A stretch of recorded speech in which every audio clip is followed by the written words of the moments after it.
All right, folks, day 2 of sanding and refinishing floors. We've done the 36 already. We're working on the 60. But I want to put out a point of things that we run into with hardwood floors. So let me switch this thing around. And my conversation is pertaining to is this house had carpet in it before. So most of the time, it's just time consuming. So we don't normally do it ourselves. To save money, most of the investors, this is an investor house, will pull that carpet out themselves. And here's what happens when the old utility knife comes out. So I've already scratched over this front room and this hallway 36 and 60. So if we get down here and look in the doorway, this has already had 36 and 60, and we got one more to go over the top of it. That's a knife mark. These floors right here have been sanded twice. Knife marks. That blade on that utility knife, when you press down on it, it goes into this hardwood floor. I mean, I can still feel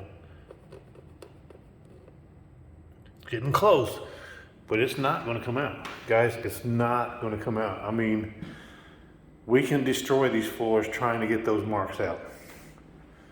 I mean, here, you can see it going across. So the carpet has been cut in a line right here,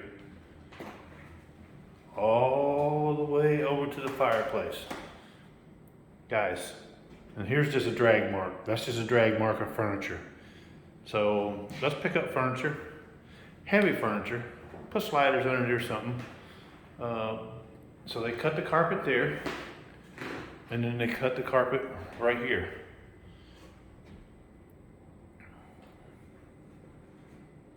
So it come out pretty much down here. They must have lightened up.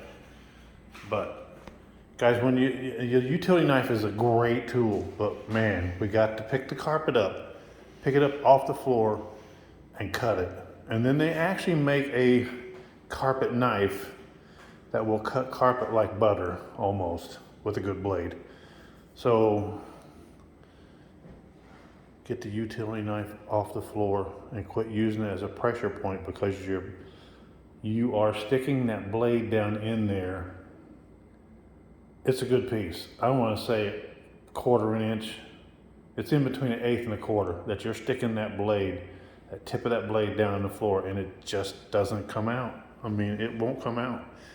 You're going to have that. And what happens when we come over this floor, we've sanded all down, because I've got 2 more passes to go on this floor.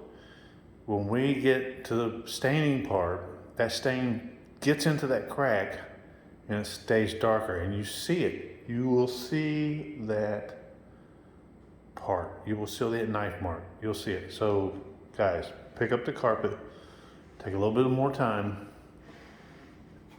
and deal with it that way. Or we just had to deal with the marks.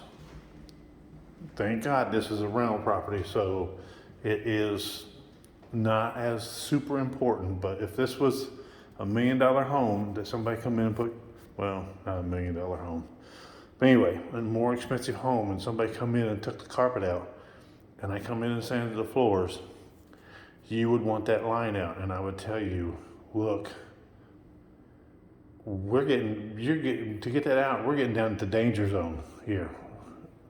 You know, we're getting down into the destroying the wood. So utility knives, carpet off the floor, padding off the floor, and cut it in smaller chunks too, because it's just easier to work with. That in the living room there, that was way too much to work with. Couldn't even get it to the damn door probably. Anyway, tip for the day, 4-minute tip. But anyway, utility knives, carpet cutting off the floor. Thanks. See ya.